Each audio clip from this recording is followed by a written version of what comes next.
Hi, Donna Ottaviano-Britt here, and I'm super excited that we're kicking off season 2. And so this is the first episode, and we're going to spend this season really talking about ways to very practically every day be a missionary disciple. But before we dig into some of that, I'm going to tell you what I did on my 2020 summer staycation.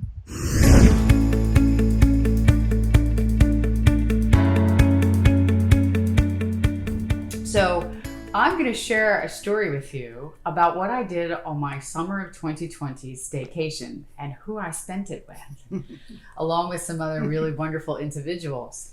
But I would like for you to consider how the first century Christians lived. They gathered in each other's homes, they spent time together, and they broke bread and they prayed. And they shared the joy of the gospel. They shared Jesus with others. And that's how they lived.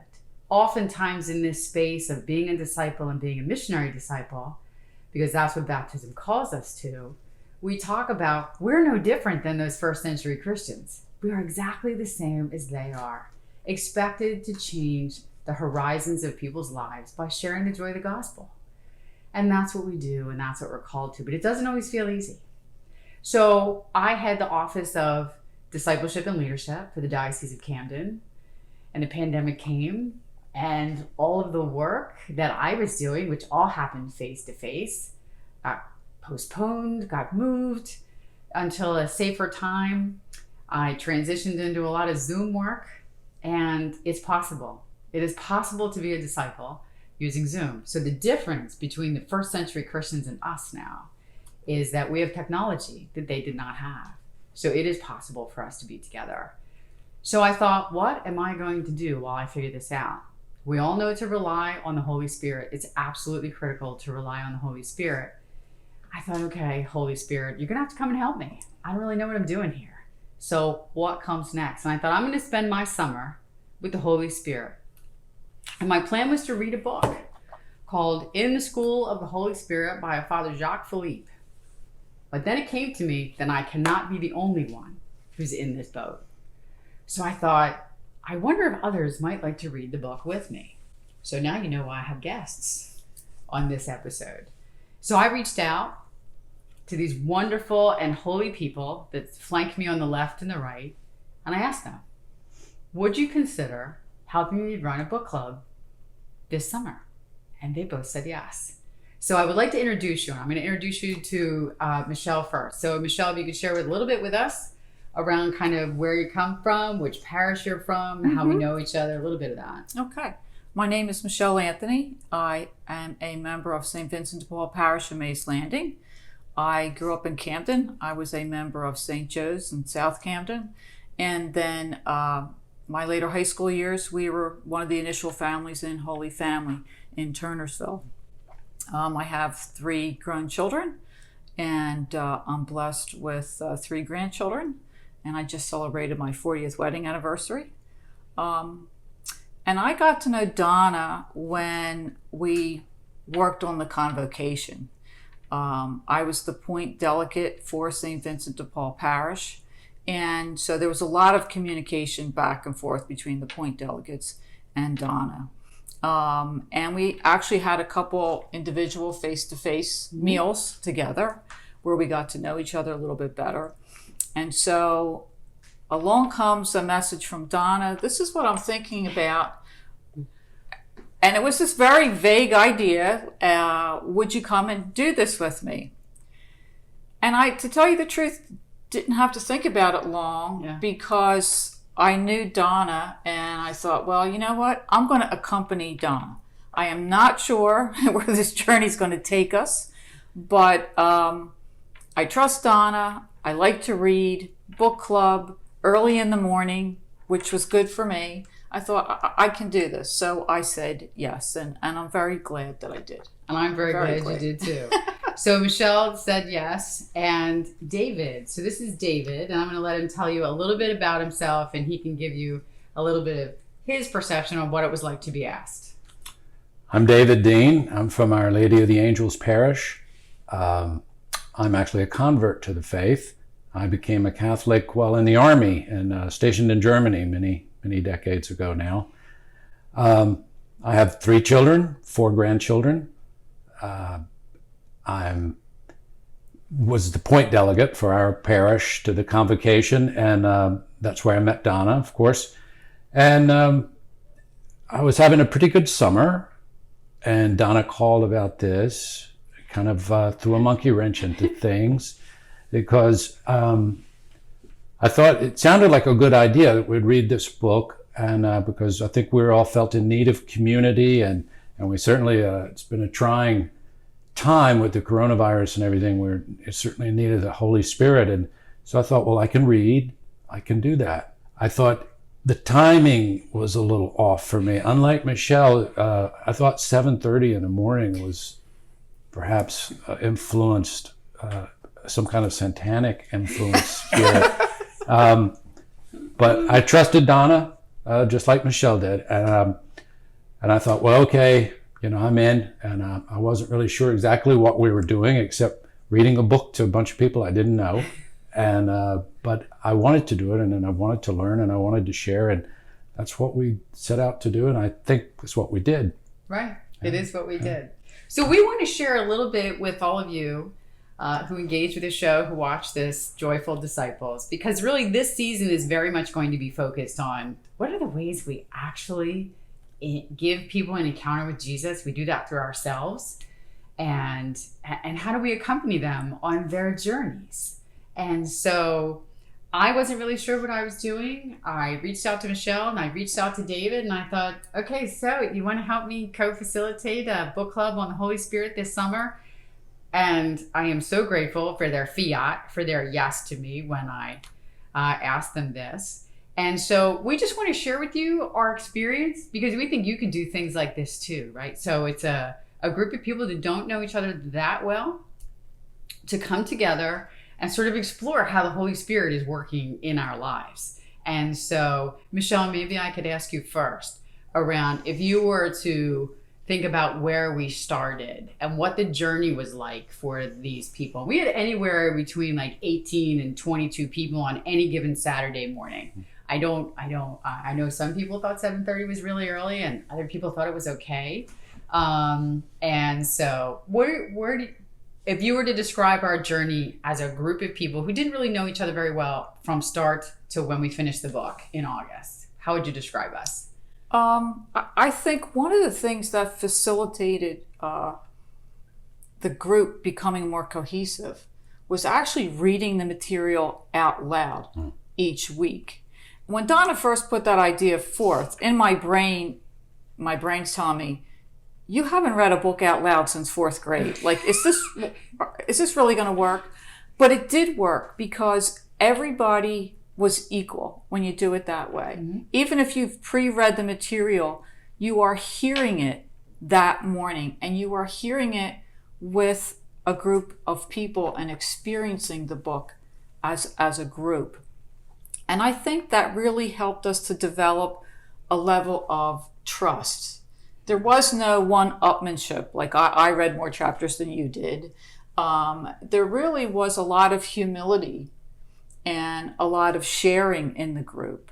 And I think that was really a key factor, reading the book out loud. One, it made it easy. You didn't have to do homework in between. Mm-hmm. And 2, it made us all equals. And it worked. It really did work. I thought it did too, because that was an idea that I had was, okay, let's read it together.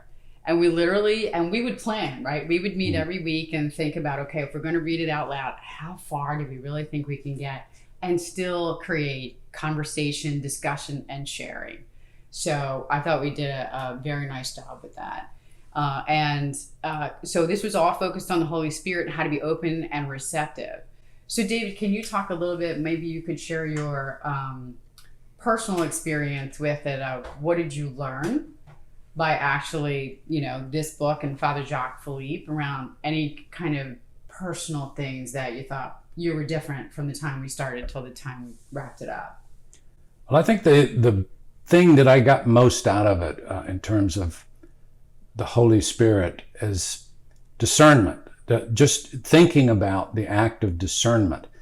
It's something I think we often talk about the Holy Spirit and being moved by the Holy Spirit, and yet I was very, I think, mistrusting at times of like my impulses, because I didn't know how to gauge them. I didn't know, is this the Holy Spirit, or is this just me wanting to do what I want to do, or some other impulse? So I thought that part was really good, and where we read about, and I did like the reading, by the way, the reading aloud. I think I'd never thought about that, but as soon as I heard about it, I liked that, because I agree. It was like a bonding experience. It's like when you're a kid and you're getting read to, and you're in a circle, and teacher or parents reading to you, and there's that sort of comfort level to that. And so I enjoyed that a lot. And then the discernment, talking about all the different ways of discerning, the Holy Spirit, I thought was really helpful. If I got nothing else out of it, it was that. And also the idea, I think, of a spiritual director, having one in your life in a personal way, took on a reality to me that it hadn't had before. Mm-hmm. So, yeah. Thank you for sharing that. So, Michele, when you think about the experience that we all had together, any profound moments for you? Because to David's point around the bonding, right? Isn't that the great journey that we go on together? And so many people really are seeking to be with other people and share faith. And I loved how open people were around sharing their experiences and sharing their stories, and sometimes you could tell people had, some tears of joy or some tears of sadness, and really a way to come together. Like, do you have any in particular profound moments of doing a holy book club? What was it like for you personally, your journey?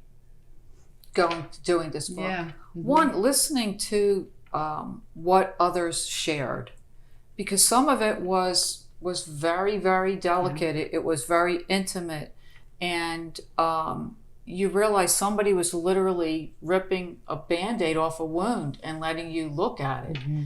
And that is very humbling. And you realize how much trust someone has in you to do that. Mm-hmm. And I think that was definitely they were bonding moments. It was like glue. Yeah. It was like glue amongst us. For me personally, the experience reinforced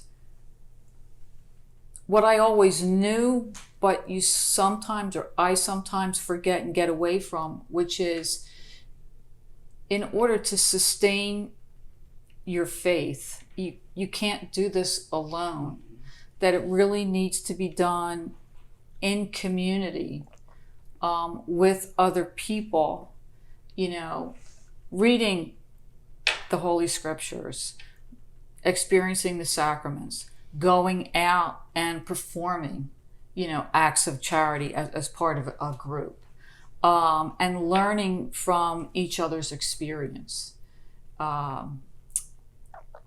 It really reinforced that concept. Father Michael Himes talks about this. He's a theologian up at Boston College, and he talks about how we are meant to be in community. Mm-hmm. Yeah. That Jesus meant us to be in community. And the small group really reinforced that notion, that our faith is not something that Jesus intended us to experience solo. Right. Yeah. And I think that's the key so if you've watched this episode and you've listened to us talk about this, so the first thing I want to do is I want to show you this book, but I would like to show you the slimness of this book, right? How small this is. And we spent about 7 weeks gathering on Saturday mornings at 7:30. And really, for me, I love the journey. I love the people that were receptive. And I agree. It was bonding. It was like glue, right? The things that we shared. But we also laughed a lot, right, throughout our book club. And there were jokes around who had coffee and who was late because they didn't get up in time and who needed an alarm. But this was, we lost you one day, I think. Yes, right? Yes, I came in a little late, but I was there. I came. Or somebody's ebook may have died in the middle from wherever he was reading from. So we had moments like that, right? Yes, me again. But it was really a wonderful experience. So the thing that I want to leave you with is, so we're trying to share our experience with all of you. And we hope that you've gained something from hearing our story and know that you too can actually do this. You could start your own group. You could gather friends. You could have your friends invite other people, because we started out really as a group that didn't know each other that well. And now we do, right? So I actually have holy friends across the diocese in lots of different ways. But with this group of people, we've grown spiritually because we spend every week together, kind of going through the same content together and talking about it. It was a great experience. So you can do it too. And if you have any questions, type them in the comments below the show and we'll get back to you, because we'll be more than happy to help. And I want to thank Michele and I want to thank David for all that they did to help do this, because I could not have done it on my own. I could have, read this book by myself, and it would not have been nearly as rich an experience having done it by myself versus having done it with the people that joined us, and especially Michele and David. So they have my great thanks. So thank you everyone for watching, and we look forward to you on the next episode. So see you later. Thanks everybody. Bye. Bye.